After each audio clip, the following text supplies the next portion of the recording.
வணக்கம் மக்களே, this is பிரீத்தி. நீங்க பார்த்துட்டு இருக்கிறது ஐஸ்வர்யம் 550D GMT பாசின். இது நம்ம ஏரியா. இன்னைக்கு நம்ம எந்த ஏரியாவில் இருக்கோம்னா, தூத்துக்குடியும் கிடையாது, திருநெல்வேலியும் கிடையாது, அதுக்கு அடுத்தாப்புல இருக்கிற தென்காசி இருக்கு இல்லையா, அதுக்கு பக்கத்தில் செங்கோட்டை இருக்கு இல்லையா, ஸோ அதுக்குள்ளே இருக்கிற வல்லம் அப்படிங்கிற ஒரு வில்லேஜ் தான் வந்திருக்கோம். பேரை சொல்லவே எனக்கு மூச்சு வாங்குது. ஸோ நாங்கள் இவ்வளோ தூரம் ட்ராவல் பண்ணிட்டு வந்திருக்கோம்.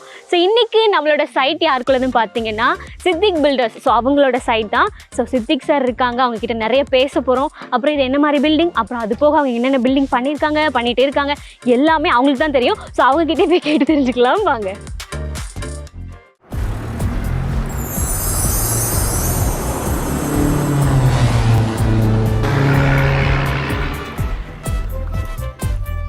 ஹாய் சார், எப்படி இருக்கீங்க? நல்லா இருக்கும் மேடம். காலையில இருந்து உங்களை பார்த்தோமோ இல்லையோ, பட் உங்களோட சைட் அங்கங்க பார்த்துட்டு வந்தாச்சு. ஸோ ஃபர்ஸ்ட் கொஸ்டினே அதுவே ஆரம்பிச்சிடுறேன்னா, ஸோ இப்போதைக்கு உங்களோட சைட் ஒர்க் எங்கெங்கெல்லாம் நடந்துட்டு இருக்கு? நம்ம சைட்டு தென்காசியில் ஒரு ஹாஸ்பிட்டல் பண்ணிட்டு இருக்கிறோம். ஓகே. அடுத்தால இங்க வாஞ்சி நகர்னு ஒரு ஏரியா, குற்றாலத்துல 3 கிலோமீட்டர், அங்க ஒரு அபார்ட்மெண்ட் கட்டி இருக்கிறோம். அப்புறம் இங்க வல்லத்துல மதினா நகர்ல இப்ப பாத்துட்டு இருக்கீங்களா, இந்த சைட் ஒரு கன்ஸ்ட்ரக்ட், அது அபார்ட்மெண்ட் தான். இதையும் கட்டிட்டு இருக்கிறோம். இந்த மாதிரி ஒரு 6-7 சைட் நடந்துட்டு இருக்கு இப்போ. ஓகே சார், நீங்க வந்து native Tenkasi? Native Tenkasi, Sengottai. Okay, அப்போ உங்ககிட்ட இன்னொரு கொஸ்டின் கேட்டுறேன். இப்போ தூத்துக்குடினா நாங்க வந்து உப்பு ஃபேமஸ், மக்ரோன் ஃபேமஸ் அப்படின்னு சொல்றோம் இல்லையா, அப்போ தென்காசினா என்ன ஃபேமஸ்? தென்காசியில புரோட்டா கடை, சாப்பாடு ரொம்ப ஃபேமஸ். ஃபுட்டு தான் ஃபேமஸ். இங்க டீ கடையும் ஃபுட்டும் தான் நிறைய அங்க அவைலபிள், நிறைய ஃபேமஸ். நீங்க ஒரு ஃபுட்டியா என்ன மாதிரி? நல்லா சாப்பிடுவீங்களா? நல்லா சாப்பிடுவேன், நல்லா சாப்பிடுவேன். அப்படி எல்லாம் இல்ல, சில நேரங்கள்ல பண்ணிக்கிருவேன், ஆனா நல்லாவே சாப்பிடுவேன். சரி, ஓகே சார். உங்களுக்கு இயர் ஆஃப் எக்ஸ்பீரியன்ஸ் எவ்வளவு சார்? நான் இது ஒரு 20 வருஷமா 20 இயர்ஸா அந்த கட்டுமான தொழில தான் இருக்கிறேன். ஓகே. Construction line. நீங்க இன்ஜினியரிங் படிச்சிட்டு இந்த கட்டுமான தொழில் பார்த்துட்டு இருக்கேன். எதுக்கு வந்து இன்ஜினியரிங் சூஸ் பண்ணீங்க? இன்ஜினியரிங் அன்னைக்கு ரொம்ப சயின்ஸ்ல வந்திருக்கீங்கல்ல, அன்னைக்கு இன்ஜினியரிங்னு ஒரு ஆர்வம் இருந்தது, அதனால அந்த ஸ்டடீஸ்ல போனேன். அதுக்கு அப்புறம் படிச்சுட்டு கண்டினியூவா கல்ஃப்ல இருந்தேன். கல்ஃப்ல இருந்துட்டு அதுக்கப்புறம் வந்து இந்த கன்ஸ்ட்ரக்ஷன் லைன் அங்க பாத்துட்டு இருக்கேன். அப்ப டைரக்டா வரல, நிறையவே போயிட்டு எல்லாமே கன்ஸ்ட்ரக்ஷன் லைன்ல தான் போயிட்டு அடுத்தல சொந்தமா பிசினஸ் பண்ண கான்ட்ராக்டிங் எடுத்து பில்டிங் கட்டி பண்றோம். அப்ப அந்த காலத்துல வந்து இன்ஜினியரிங் முடிச்சுட்டு வேற ஒர்க் எல்லாம் போயிட்டு அதுக்கப்புறம் மறுபடியும் இன்ஜினியரிங் வந்திருக்கீங்க. பட் இந்த காலத்துல பாத்தீங்கன்னா இன்ஜினியரிங் முடிச்சுட்டு இன்ஜினியரிங் தவிர மீதி எல்லாமே எல்லாம் போறாங்க. அவ செட் ஆக மாட்டேங்குது. சிலருக்கு அந்த தொழில் செட் ஆறது இல்ல, கரெக்டா தேர்ந்தெடுக்க மாட்டாங்க, கரெக்டா அதை பண்ணாம அதை விட்டு போயிருந்தாங்க. Okay sir. நல்ல தொழில், இந்த தொழில் நல்ல தொழில், கரெக்டா பண்ணணும், அவ்வளவுதான். Okay okay. இப்ப 20 இயர்ஸ் பண்ணிருக்கீங்க, கிட்டத்தட்ட எவ்வளவு பில்டிங் நீங்க கன்ஸ்ட்ரக்ட் பண்ணிருப்பீங்க? நாங்க ஒரு 200 பில்டிங் 300 பில்டிங் வரைக்கும் கட்டியிருக்கோம். மோர் தென் 200 பில்டிங்ஸ் கட்டியிருக்கோம். Okay okay. எல்லாருக்குமே வந்து சொந்தமா ஒரு வீடு கட்ட மாட்டோமா அப்படிங்கிற ஒரு ஆசை இருக்கும். பட் நீங்க பாத்தீங்கன்னா உங்களோட லிஸ்ட் வந்து பெருசு இல்லையா, 200 கட்டியிருக்கீங்க. சோ இப்ப நீங்க ஒவ்வொரு இடத்துல போகும்போது இது நம்ம கெட்டின பில்டிங் அப்படின்னு ஒரு மெமரி. ஆமா, 15 வருஷம் முன்னெல்லாம் கெட்டின பில்டிங்லாம் இப்ப போய் பாக்குறோம். அங்க இருக்காங்க, ஹாப்பியா தான் இருக்கிறாங்க. பில்டிங்ல ஏதாவது மெயின்டெனன்ஸ் இருக்கா, எப்படி இருக்கு, எப்படி ஃபீல் பண்ணுறீங்க நான் போய் கேட்போம். அதை விட்டு ஒளிஞ்சு போறது இல்லை, அதை போய் கேட்டு வச்சு அவங்களுக்கு என்ன தேவை அதை கேட்கறதுனால நம்ம கெட்ட போற புது பில்டிங்ல அதை ரெக்டிஃபை பண்ணிக்கலாம் அந்த மிஸ்டேக்ஸ் அப்படிங்க கேட்போம். அவங்க அனுபவத்தை சொல்லுவாங்க, இது நீங்க இப்படி பண்ணிருக்கலாம் சார்னு சொல்லுவாங்க. அதை கேட்டு நம்ம வந்து அடுத்த கெட்ட போற பில்டிங்ல அதை திருத்திக்கிறது, அது நல்லதுதான் அப்படிங்க போய் கேட்கறது மேடம். ஓகே. சோ மத்தவங்களுக்கு இருக்கட்டும், உங்களுக்குன்னு வரும்போது இன்னும் எக்ஸ்ட்ரா எஃபோர்ட் போட்டிருப்பீங்க இல்லையா? ஆமா, கண்டிப்பா. சோ உங்களோட வீடு பிளான் பண்ணும்போது அந்த ஸ்டார்டிங்ல இருந்து அந்த எண்ட் வரைக்கும் எப்படி இருந்துச்சு? அது ஒரு த்ரில்லிங்காவே போயிட்டு இருந்துச்சு மேடம். அது ரொம்ப நாளா பிளான் பண்ணி அதுக்கப்புறம் தான் கட்டணும். டிஸ்கஸ் பண்ணி ஓனாவும் பண்ணேன், அதை டிஸ்கஸும் பண்ண. நமக்கு தெரியாத விஷயங்கள் சிலர் இன்னும் பல இன்ஜினியர்ஸ் ஃப்ரெண்ட்ஸ் இருக்காங்க, அவங்கள்ட்ட எல்லாம் பிளான்ஸ் கேட்டு தான் பண்ணோம் மேடம். இப்போ நாங்க நிறைய இன்ஜினியர் மீட் பண்ணிருக்கோம், அவங்க சொல்லுவாங்க ஃபர்ஸ்ட் எங்க வீட்டு வந்து பாருங்க, இதே மாதிரி தான் நாங்க உங்களுக்கு வந்து பண்ணி கொடுப்போம் அப்படின்னு சொல்லுவோம். சோ நீங்களும் அதே மாதிரி? அதே டைப் தான். அவங்க நம்ம வீட மாடலா காட்டிலாம் பண்ணி கொடுத்துக்கிறோம். அது மாதிரி நம்ம வேற நல்ல வீடுகள் கட்டணும், அதெல்லாமே அவங்க கொண்டு மாடலா காட்டி தான் பண்றோம் கன்ஸ்ட்ரக்ஷன். அவங்க கான்ட்ராக்டிங் எடுத்து நம்ம கட்டி கொடுக்குறோம். இப்ப 20 இயர்ஸ்னா அப்போ ஒரு மாடல் வேற இருக்கும். இப்ப பாத்தீங்கன்னா எல்லாமே ஆமா அப்டேட் ஆயிட்டே இருக்கு இல்லையா, யூடியூப்ல நிறைய வருது, அப்டேட் ஆகுது. அந்த மாடல்ஸை காட்டி அவங்களுமே கொண்டு வருவாங்க. இப்ப கிளைண்ட் சைட்ல இருந்து எங்களுக்கு இந்த மாதிரி பண்ணி கொடுங்க அப்படிதான் இப்ப நிறைய வருது. நம்ம கொடுக்குற பிளான் ஒரு பக்கம் இருந்தாலும் அவங்களும் போய் சர்ச் பண்ணி செகண்ட் ஒப்பீனியன், தேர்ட் ஒப்பீனியன்லாம் நிறைய இன்ஜினியர்ஸ்ட போய் அவங்க பிளான் வாங்கிட்டு வராங்க. அதை ஃபில்டர் பண்ணி நாங்க கட்டி கொடுக்குறோம். இப்போ நீங்க சொல்றீங்க இல்லையா, கன்ஸ்ட்ரக்ஷன்ல வந்து அவங்களும் இன்வால்வ் ஆகுறாங்க. அப்ப ப்ராடக்ட்லயே அவங்க இன்வால்வ் ஆவாங்களா? ஆமா, ப்ராடக்ட்டும் இன்வால்வ் ஆவாங்க. ஆனா சார் எது பெஸ்ட் நீங்க சூஸ் பண்ணுங்க அப்படிம்பாங்க. இன்வால்வ் ஆனா கூட நம்மகிட்ட ஃபைனலா விட்டுருவாங்க அந்த விஷயத்தை. அதனால ப்ராடக்ட்டை நம்ம சொல்லுவோம், இது இப்படி மேடம் நீங்க அதை சொல்றீங்க, அது தவறு, அதுல இந்த மிஸ்டேக்ஸ் இருக்குன்னு சொல்லுவோம். அவங்க அக்செப்ட் பண்ணிக்கிறாங்க. அந்த அக்செப்ட் பண்ற மாதிரி மென்டாலிட்டி உள்ள கிளைண்ட்டை தான் நாங்க எடுப்போம். அப்படி எடுத்தாதான் பில்டிங்கும் ஃபினிஷிங் கரெக்டா போய் முடியும். அவங்க எதுவுமே எல்லாமே ஒரு கோணலா சொல்லிட்டு இருந்தாங்கன்னா அது கடைசி வரைக்கும் நமக்கு சரி வராது இல்லையா? அதனால அவங்களுடைய மனநிலையை தெரிஞ்சுட்டு அவங்ககிட்ட கரெக்டா போய் கரெக்டா பண்ணி கொடுக்குறோம். அதனால சக்சஸா இருக்கு. இந்த 20 வருஷமும் நம்ம இந்த ஃபீல்ட்ல இன்னைக்கு வர நம்மளால பண்ணி போக முடியுது, கம்ப்ளீட் பண்ண முடியுது, கம்ப்ளீஷன் சர்டிஃபிகேட் வாங்கி கொடுக்க முடியுது, எல்லாமே பண்ணி முடியுது அவங்களுக்கு. ஓகே சார், நீங்க சொல்றீங்க நீங்க தான் ப்ராடக்ட் சூஸ் பண்ணுவீங்கன்னு. இப்போ நீங்க தான் நம்ம ஐஸ்வர்யம் 550 டீம் சூஸ் பண்ணீங்க. எப்படி சூஸ் பண்ணீங்க? யாராவது உங்களை இன்ஃப்ளூயன்ஸ் பண்ணாங்க இல்ல உங்க மார்க்கெட்டிங்ல உள்ள ஆட்கள் வந்து இந்த ஐஸ்வர்யத்துல இருப்பாங்க இல்லையா, மார்க்கெட்டிங், அவங்க வந்து என்னைய வந்து பார்த்தாங்க, கேன்வாஸ் பண்ணாங்க, அதை பத்தி எல்லாம் எக்ஸ்பிளைன் பண்ணாங்க. நான் மற்ற கம்பிகள்லாம் வாங்கினேன். வாங்கிட்டு இருக்கும்போது சில கம்பிகள்ல சில அளவுல மிஸ்டேக் வருது, அப்புறம் வெயிட்ல மிஸ்டேக்ஸ் வருது, அந்த மாதிரிலாம் இருந்தது. அப்புறம் ஐஸ்வர்யத்தை பார்க்கும்போது இந்த ரிப்ஸ் எல்லாம் பார்த்தீங்கன்னா நல்ல டாடா கம்பியோட குவாலிட்டி இதில் தெரிஞ்சிச்சு எனக்கு. JSW, டாடா இதெல்லாம் ரொம்ப யூஸ் பண்ணிட்டு இருந்தேன். அப்போ இந்த ரிப்ஸு, இந்த ஃபினிஷிங்கு, இந்த டயா எல்லாமே வந்து அந்த கம்பிக்கு நிகராக இருந்தது. அதுக்கு பிறகுதான் இவங்க என்னதான் சொன்னாலும் நம்மளும் பார்க்கணும் இல்லையா, எல்லா ஸ்டெபிலிட்டி எல்லாமே டென்சிட்டி எல்லாம் செக் பண்ணேன். எல்லாமே நம்ம ஐஸ்வர்யம் கம்பி எனக்கு கொஞ்சம் திருப்திகரமாக இருந்தது. ரேட் வைஸும் ஓகேன்னு தோணுச்சு. அதனால அதை வாங்கினோம். அப்புறம் லோக்கல் கம்பிகள் வாங்கும்போது பார்த்தீங்கன்னா அந்த கம்பியோட டயால வந்து மிஸ்டேக்ஸ் வந்துச்சு. இப்போ 8 mm கம்பி அப்படின்னா ஃபுல்லாக 8 mm இல்லை, ஒரு சர்டன் ஸ்டேஜ் வரும்போது 7.5 mm இருக்கு. ஸோ நம்ம ஸ்ட்ரக்சரல் இன்ஜினியர்ட் டிசைன் வாங்கி பண்ணும்போது அந்த மாதிரி கம்பியை போட்டோம்னா அந்த லைஃப், பில்டிங்கோட லைஃப் பார்த்தீங்கன்னா 80 years இருக்காது, ஒரு 40 years 50 yearsலேயே முடிஞ்சிடும். எப்படி நமக்கு நம்ம உடம்புக்கு அந்த எலும்பு எவ்வளோ முக்கியமோ அது மாதிரி இந்த பில்டிங்க்கு கம்பி வந்து ரொம்ப ரொம்ப முக்கியம். சிலர் கம்பியை குறைஞ்ச விலையில வாங்கிட்டு சிமெண்ட்டை நல்ல சிமெண்டா வாங்குவாங்க, அது யூஸ் இல்லை. கம்பி நல்ல கம்பியாக வாங்கிட்டு தான் சிமெண்ட்டை பற்றி பேசணும். சிலர் அந்த சிமெண்ட்டு தான் வாங்கணும்பாங்க, கம்பி எதையாவது அவங்களுக்கு அதை பற்றி தெரியாது. ஸோ அதனால தான் நாங்கள் கிளைண்ட்டை வந்து விவரம் சொல்லுவோம், எதை நம்ம முக்கியமாக நம்ம பாயிண்ட் அவுட் பண்ணணும் அப்படின்னா அது பாயிண்ட் அவுட் பண்ணுறதுல கம்பி ரொம்ப ரொம்ப முக்கியம். ஆனால் ஸ்ட்ரக்சரல் பில்டிங் அப்படிங்கும்போது ஸ்ட்ரக்சர் பில்டிங்க்கு முக்கியமே ஃபஸ்ட்டு கம்பி தான். அதனால ஐஸ்வர்யம் நல்லா இருந்தது, இது வரைக்கும் நல்லா ஓடுது, நல்லா இருக்குது. கம்பி ரொம்ப திருப்திகரமாக இருக்குது. அந்த 550 அடி அந்த அளவில் வெயிட்டு எல்லாமே வந்து ரொம்ப நல்லா இருக்குது, திருப்தியாக இருக்குது.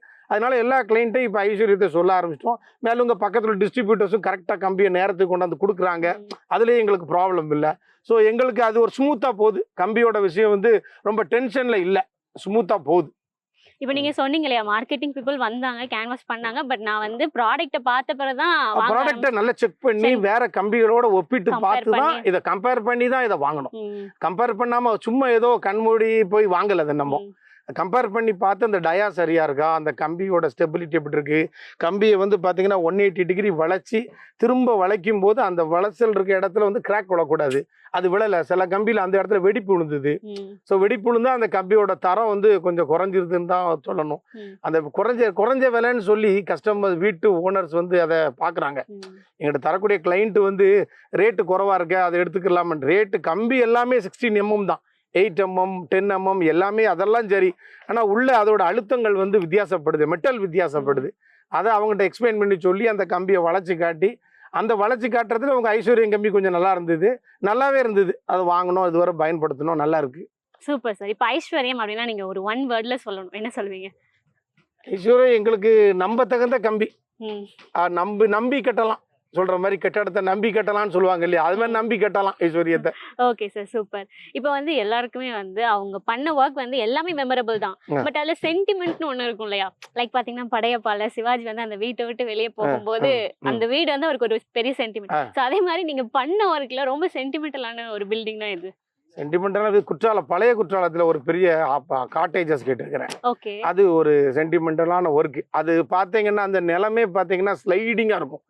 அதில் கரெக்ட் பண்ணி இந்த மாதிரி கம்பியை வச்சு கட்டி கரெக்ட் பண்ணி கொண்டு வந்ததில் அது எனக்கு ஒரு மறக்க முடியாத ஒரு கட்டடம். அது நம்ம வேலை பார்த்ததுல அது ஒரு மறக்க முடியாத கட்டடம். அது அந்த மாதிரி சென்டிமெண்டலான பில்டிங் அது. Super super. இப்போ நீங்க வந்து உங்களோட லைஃப்ல வந்து ஏதாவது கோல் அச்சீவ் பண்ணணும்னு பெண்டிங்ல வச்சிருக்கீங்களா, இல்ல நான் எனக்கு தோன்றதெல்லாம் நான் பண்ணிட்டேன்? தோன்றதெல்லாம் பண்ணியாச்சு, கிட்டத்தட்ட பண்ணியாச்சு. நமக்கு நல்ல ஏர்ன் பண்ணணும், பண்ணியிருக்கோம், நல்ல வசதியா வாழ்றோம். பையங்களை நல்லா 2 பசங்க இருக்கிறாங்க, 2 பசங்களும் படிச்சுட்டு இருக்கிறாங்க, 12th 10th படிக்கிறாங்க. ஸோ அவங்கெல்லாம் நல்லா படிக்க வச்சு நல்லா கொண்டு போய்கிட்டு இருக்கோம். இதுக்கு மேல பெருசா ஒன்றும் எதிர்பார்ப்புகள் இல்லை. எல்லாருக்கும் நல்ல முறையில் கட்டடம் கட்டி கொடுக்கணுங்கிற ஒரு மனசு தான். யாருக்குனாலும் ஒரு திருப்திகரமா அவங்களுக்கு பிடிச்ச மாதிரி கட்டிடம் கட்டி கொடுக்கணும், ஐஸ்வர்யம் கம்பி வச்சு கட்டி கொடுக்கணும்னு நினைக்கிறேன். Super super. இப்ப இருக்கிற ஜெனரேஷனுக்கு நீங்க வந்து ஒரு அட்வைஸ் சொல்லணும், ஒரு ஃப்ரீ அட்வைஸ் உங்களோட எக்ஸ்பீரியன்ஸ்ல இருந்து சொல்லலாம். அதாவது இப்போ இருக்க ஜெனரேஷன்ல என்னன்னு பாத்தீங்கன்னா, எடுத்தோம் கௌத்தம்னு தொழில் பண்றாங்க. அதாவது யாருமே வந்து ஒரு முடிவு பண்ணி பண்றது இல்ல. தொழிலுக்குள்ள பிசினஸ் பண்ணணும்னு வேகமா வராங்க, வந்த வேகத்திலே அந்த பிசினஸ் விட்டு போயிருந்தாங்க. இதுதான் இப்ப நிறைய நடக்கு. அதனால நான் இப்ப இருக்க யங் சாப்புக்கு என்ன சொல்லணும்னு நினைக்கிறேன்னா, ஃபர்ஸ்ட் நீங்க பிளான் பண்ணுங்க. நீங்க என்ன பண்ணணும் பிசினஸா, அந்த பிசினஸை பிளான் பண்ணுங்க. அடுத்தது அந்த பிசினஸ் லாங் ஸ்டாண்டிங்கா இருக்குமா, இன்னைக்குள்ள சமுதாயத்துக்கு ஜெனரேஷனுக்கு இது தேவையா, அதை டிசைட் பண்ணுங்க. அடுத்தாப்புல இந்த பிசினஸ்ல எவ்வளவு முதலீடு போடணும், நம்ம பாக்கெட்ல எவ்வளவு இருக்கு, எவ்வளவு கடன் வாங்கணும், இதை வச்சு பிசினஸ் பண்ண முடியுமான்னு யோசிங்க.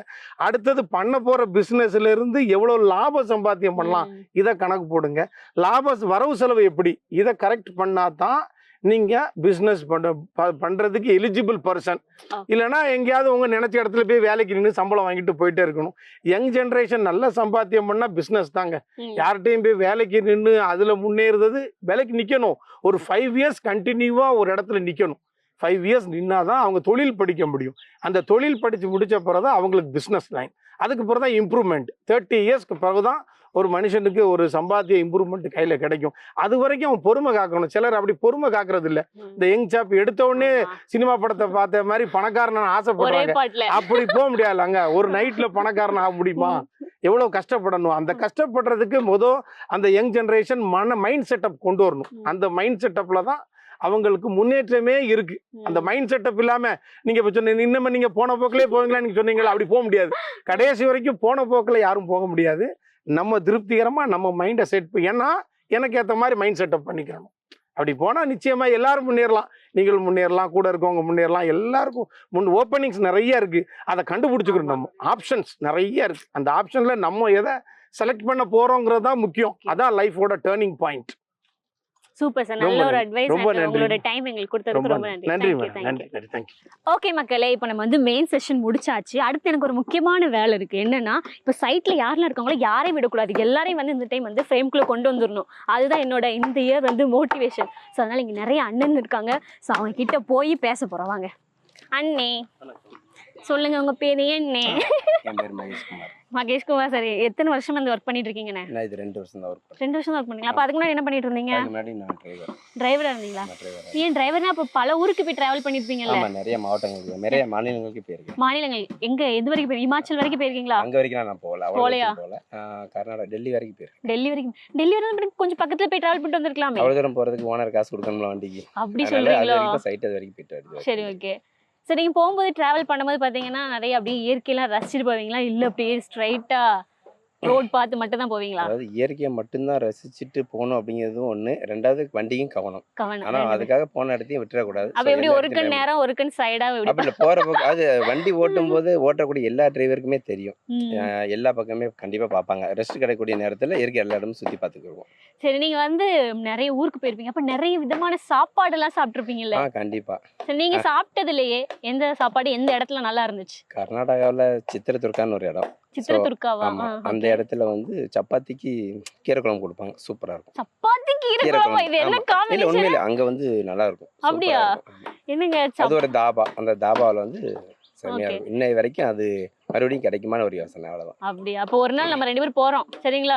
போயிட்டு கீரை குழம்பு சப்பாத்தி அப்படி ஒரு சான்ஸ் கிடைச்சா கண்டிப்பா. ஓகே, சரிண்ணே. சரி, நீங்க சாப்பிட்டதுல ஐயா ஏன்டா இந்த சாப்பாடை நான் சாப்பிட்டேன் அப்படின்னு ஃபீல் பண்ணிட்டீங்களா? அப்படி எந்த சாப்பாடுமே நான் ஃபீல் பண்ணல. ஏன்னா சாப்பாடுங்கிறது மிகப்பெரிய ஒரு விஷயம். அதனால அது எதையுமே நான் ஃபீல் பண்ண போறது கிடையாது. ஓகே, சரி. இப்போ வந்து நீங்க சாப்பிட்டது அது பெஸ்ட். உங்களோட ஃபேவரட்மே அதுதானே, இல்ல அதை தாண்டி வேற இல்ல? என்னுடைய ஃபேவரட் அப்படின்னு சொன்னா சொல்லலாம்.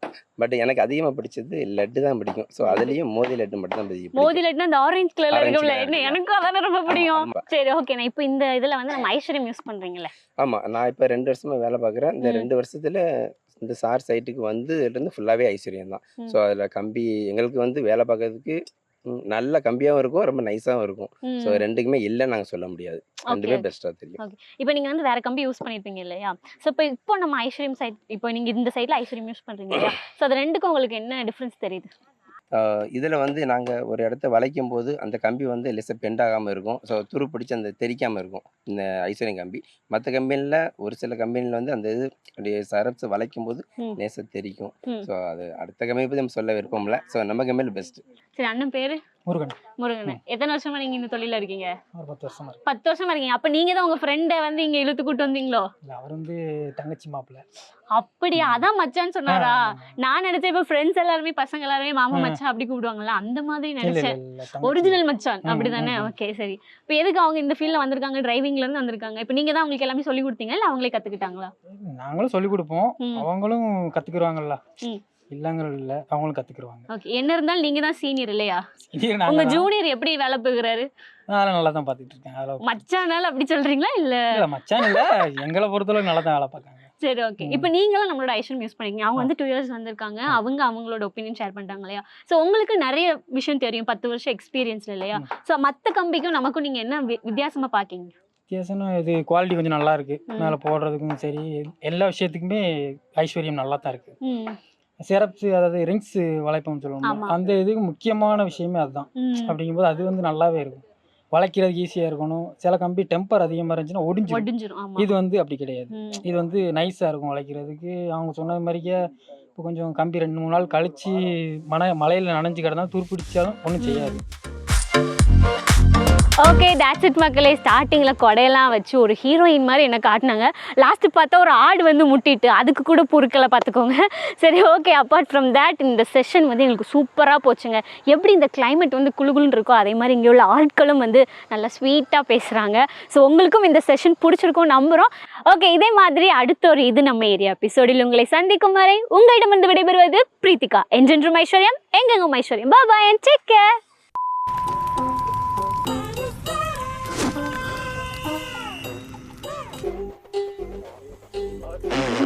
அவனை சொல்லி நிறுத்த சொல்லுங்கயா. நீங்க என்ன ஃபீட் ஏங்க, எனக்கு என்ன தெரியலங்க.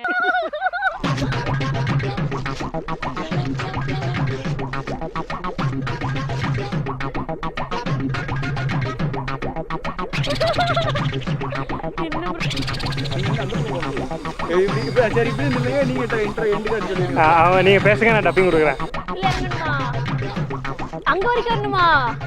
எங்க பாம்பு ஏதாவது வரப்போகுதுங்க. போதுமா? ஏங்க என்னங்க இது, மேன் வெர்சஸ் வைல்டு மாதிரி காட்டுக்குள்ளெல்லாம் கூப்பிட்டு வந்து கண்டென்ட் அடிக்கீங்க. போதுமா? ஏறி வாயா மாதிரி வா. இன்னும் முன்னாடி வரணுமா? ஸோ எவ்வளோ கஷ்டப்பட்டு நாங்கள் உங்களுக்காண்டி ஒர்க் அவுட் பண்ணுறோம் பாருங்கள். அப்பார்ட் ஃப்ரம் இதுக்கு தான் இங்கிலீஷில் பேசாதங்கிறது.